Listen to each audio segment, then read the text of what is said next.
Imagine a perpetually overcast sky, casting a pall over towering Gothic architecture. Rain often slicks the grimy streets of Gotham, reflecting the muted, weary blues and grays of a city perpetually on the brink. Here, shadows cling to every alleyway, every gargoyle, creating a world where subtlety and darkness are the prevailing aesthetic. Most who navigate these streets, hero or villain, tend to blend in, adopting the city's somber palette. The caped crusader himself is a creature of the night, shrouded in practical, menacing black. Even the city's criminals, its thugs and mobsters, usually opt for the anonymous dark suits, the drab utilitarian attire of their dangerous profession. But then, a splash. A violent, almost nauseating burst of color tears through the muted canvas, announcing itself not with a whisper, but a shriek. A searing purple, an acid green, a clash of orange. It's not just a suit, it's an assault. It belongs to him, the clown prince of crime, the Joker. And in Gotham, where every shade tells a story, his wardrobe screams its own unique, unsettling narrative. His flamboyant fashion sense, far from a mere stylistic quirk, is an integral, functional part of his very being, his persona, and his chilling, chaotic crusade. This initial visual shock is precisely the point. Consider the deliberate choice of those particular hues.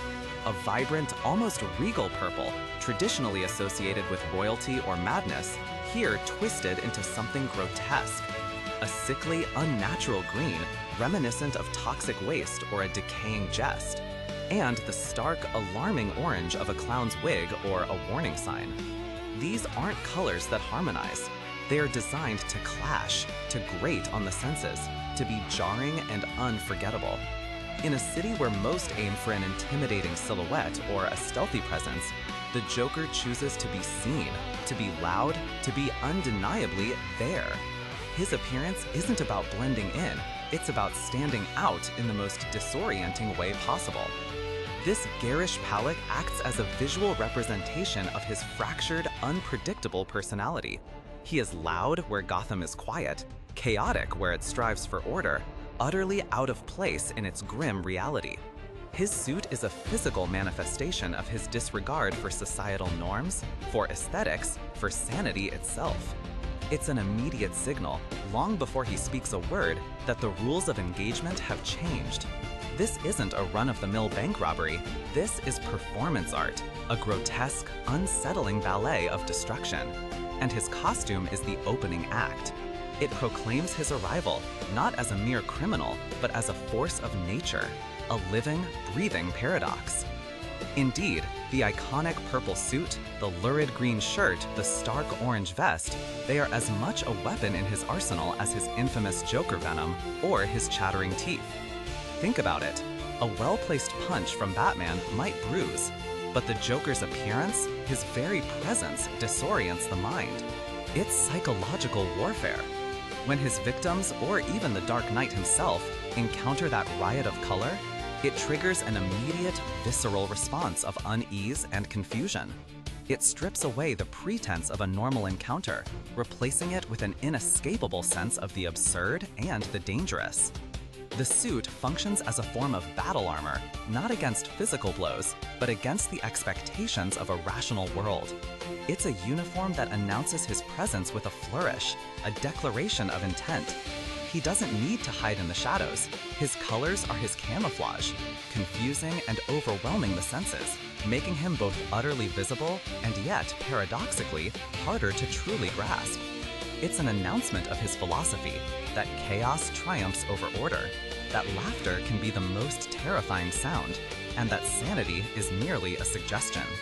His clothes don't just cover him, they broadcast his intentions, turning every public appearance into a theatrical performance of mayhem. More than just a weapon, his wardrobe is his manifesto.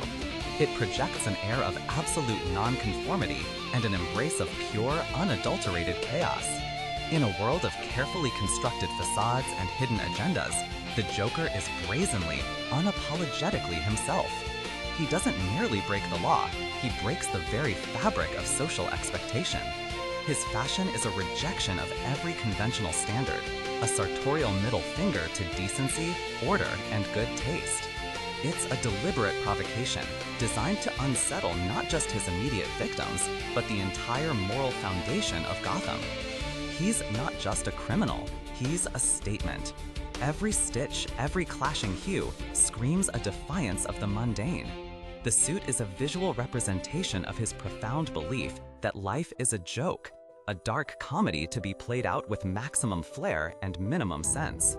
It sets him apart from the common thugs, the organized crime lords, and even the more traditional supervillains. While others might seek power, wealth, or revenge, the Joker seeks to dismantle the very concept of sense. And his uniform is his banner in that crusade. It's his personal gospel, painted in garish colors, preaching anarchy to anyone who dares to look. So, when we consider the Joker, it's clear his sartorial choices are far more than mere costume. They are a deliberate, potent extension of his very being. His purple suit, green shirt, and orange vest aren't just clothes. They are a psychological weapon, a bold declaration of war against order, and a living, breathing manifesto of madness. In a world defined by shadows, he chooses to be a blinding, unsettling light, a perpetual reminder that chaos has a uniform, and it's loud, unpredictable, and utterly unforgettable. It's truly a garish gospel, preached through fabric and color, echoing through the dark alleys of Gotham.